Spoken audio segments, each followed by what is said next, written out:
বিসমিল্লাহির রহমানির রহিম। আসসালামু আলাইকুম রহমতুল্লাহ। আমি মোহাম্মদ ফরিদুল ইসলাম হাজির হয়েছি আপনাদের জন্য আজকের একটি গুরুত্বপূর্ণ আবহাওয়া সতর্কবার্তা নিয়ে। আজ 22শে মে বৃহস্পতিবার।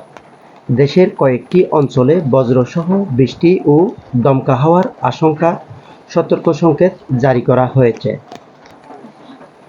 বাংলাদেশ আবহাওয়া অধিদপ্তর জানিয়েছে, আজ দুপুর 1টা পর্যন্ত চট্টগ্রাম, কুমিল্লা, কিশোরগঞ্জ ও সিলেট অঞ্চলে 45 থেকে 60 কিলোমিটার বেগে দমকা হাওয়া অথবা ঝড়ো হাওয়া বইতে পারে। সঙ্গে থাকবে বজ্রসহ বৃষ্টিপাত। এই জন্য নদীবন্দরগুলোকে 1 নম্বর সতর্ক সংকেত দেখাতে বলা হয়েছে, অর্থাৎ নৌযান চলাচলে সতর্কতা অবলম্বন করা জরুরি।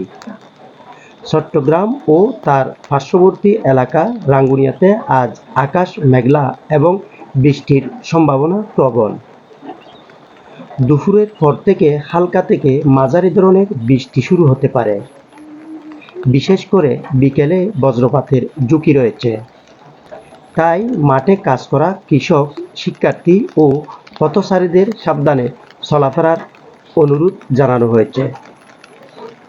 প্রিয় দর্শক, এমন অবস্থায় আমাদের সবার সতর্ক হওয়া জরুরি। বজ্রপাতের সময় খোলা মাঠ, উঁচু জায়গা ও গাছের নিচে যাবেন না। মোবাইল বা লোহার যন্ত্রপাতি থেকে দূরে থাকুন। নৌযান যারা চালান তারা উপকূলের কাছাকাছি থাকুন। ছাতা বা রেইনকোট সঙ্গে রাখুন। ছোট বাচ্চাদের বৃষ্টি ও বজ্রপাতের সময় বাইরে না পাঠানোই ভালো। বিশেষভাবে রাঙ্গুনিয়ায় যারা পাহাড়ি বা নদীপথে যাতায়াত করেন তারা আরও সতর্ক থাকবেন। এই ছিল আজকের বিশেষ আবহাওয়া সতর্কবার্তা প্রতিবেদন। আবহাওয়া পরিবর্তনশীল, তাই সর্বদা সচেতন থাকুন, নিরাপদে থাকুন।